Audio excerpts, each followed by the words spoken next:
शांतिपुर नाम के एक कस्बे में मीरा नाम की एक लड़की रहती थी। मीरा का आधा चेहरा जला हुआ था, इसलिए वो हमेशा आधे चेहरे को छुपाकर घर से बाहर निकलती थी। अरे वो देख, आज जली मीरा मंदिर जा रही है अपने राधे श्याम की पूजा करने। इसका पूरा चेहरा कभी ना कभी तो मैं देख कर ही रहूंगा। ये शबाना ब्यूटी पार्लर जाती है। शबाना ब्यूटी पार्लर वालों से पता करना पड़ेगा कि इसका चेहरा कैसा है। राहुल और प्रदीप धनी व्यापारियों के बेटे थे। वे अक्सर मीरा को तंग किया करते। मीरा उनकी बातों पर ध्यान नहीं देती और चुपचाप अपने रास्ते चली जाती।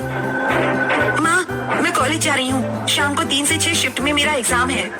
बेटा छतरी लेके जा, बहुत बादल है। छतरी का काम नहीं है माँ, छतरी कहाँ लिए घूमूंगी। मीरा उस शाम जब एग्जाम देने के बाद कॉलेज से बाहर निकली तो जोरदार बारिश होने लगी। उसे कुछ घंटे एक दुकान में रुकना पड़ा। रात में जब बारिश रुकी तो मीरा अपने घर की तरफ बढ़ी। सड़कों पर पानी भरा हुआ था, इसलिए सड़कें सुनसान थीं। अचानक मीरा को किसी ने छोटा सा पत्थर फेंक कर मारा।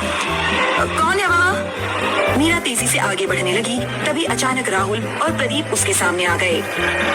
आज हम तेरा पूरा चेहरा देखेंगे। उधर मीरा की माँ मीरा का इंतजार कर रही थी। मीरा कई घंटे बाद घर लौटी। उसका चेहरा बिल्कुल उतरा हुआ था। क्या हुआ बेटी, इतनी देर कैसे हो गई? मीरा कुछ नहीं बोली और चुपचाप अपने कमरे में चली गई। उधर राहुल और प्रदीप देर रात अपने घर पर शराब पी रहे थे। ऐसा भयानक चेहरा मैंने कभी नहीं देखा, भविष्य में भी नहीं देखेगा। तभी अचानक किसी ने दरवाजा खटखटाया।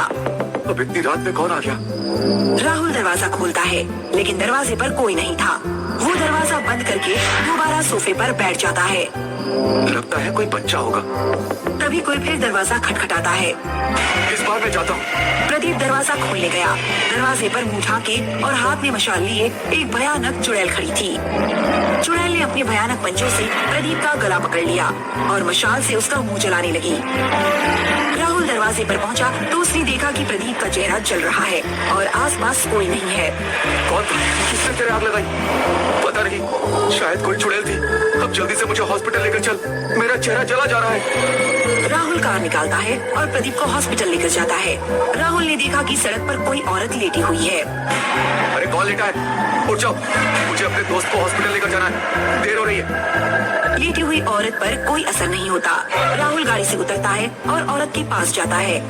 तभी रोड की दोनों तरफ से 4 भूतनियाँ आती हैं। चारों भूतनियाँ औरत की साड़ी में आग लगा देती हैं। औरत राहुल के पीछे भागती है। अरे मेरे पीछे क्यों पड़ी हो? मुझे छोड़कर कहाँ जा रहा है राहुल? राहुल भागता हुआ जाता है और एक पेड़ के पीछे छुप जाता है। तभी ऊपर से अचानक एक भयानक चेहरा उसके सामने लटकता है। भूतनी राहुल के बाल पकड़ती है और उसका चेहरा जला देती है। अरे मर गया। राहुल कार की तरफ भागता है और तेजी से कार ड्राइव करते हुए चला जाता है। अगले दिन प्रदीप के पिता हॉस्पिटल में पहुंचते हैं। तुम दोनों के चेहरे को किसने जलाया? मैं कुछ पूछ रहा हूँ, तुम्हें जबान नहीं है क्या? किसने किया तुम्हारा यह हाल? कुछ समझ में नहीं आ रहा है पापा। हमने कल मीरा का चेहरा देखने की कोशिश की थी, उसके बाद से न जाने कौन हमारे पीछे पड़ गया है। प्रदीप के पिता मीरा के घर पहुंचते हैं।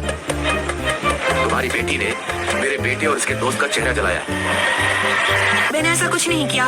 उस रात जब मैं कॉलेज से लौट रही थी तो राहुल और प्रदीप ने जबरदस्ती मेरा चेहरा देखने की कोशिश की। वे मेरा दुपट्टा छीनने लगे, तभी मैंने खुद ही अपने चेहरे से दुपट्टा हटा दिया और उन्हें अपना चेहरा दिखा दिया। मैं जैसी हूँ वैसी हूँ, मुझे खुद को लेकर कोई अफसोस नहीं। अगर तुमने ये नहीं किया तो फिर उनके चेहरे किसने जलाए? मैं नहीं जानती। प्रदीप के पिता एक तांत्रिक को बुलाते हैं और उन्हें राहुल और प्रदीप के पास लेकर जाते हैं।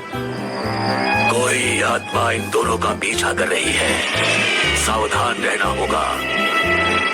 राहुल और दीपक की हॉस्पिटल से छुट्टी हो जाती है और वे दोनों अपने अपने घर चले जाते हैं। प्रदीप घर जाते ही सो गया। रात के 2 बजे उसकी आंख खुली।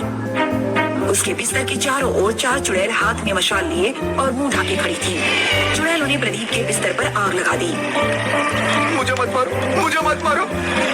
प्रदीप बिस्तर से कूदा और खिड़की से कूदकर सीधे राहुल के घर की ओर भागा। राहुल उसे सड़क पर ही मिल गया। क्यों? तुम्हारे बिस्तर पर भी किसी ने आग लगा दी? हाँ। दोनों भागते हुए शबाना ब्यूटी पार्लर पहुंच गए। ब्यूटी पार्लर अभी भी खुला हुआ था। क्या कोई है? हमारी मदद करो। हेलो, क्या कोई है? यहाँ पर कोई है? तुम कौन हो? मैं वैशाली हूँ। 50 सालों से मेरी आत्मा इस कस्बे में भटक रही है। मैं भी मीरा की तरह आधी जली हुई थी। उस समय ये कस्बा गांव था। एक दिन जब मैं रास्ते से गुजर रही थी तो तुम्हारे जैसे कुछ छिछोरों ने मेरा चेहरा जबरदस्ती देखने की कोशिश की, और जब मैंने चेहरा नहीं दिखाया तो उन्होंने मुझे उठाकर कुएं में फेंक दिया।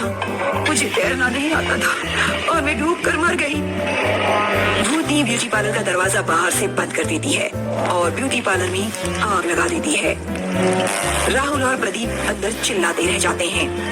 बचाओ, बचाओ!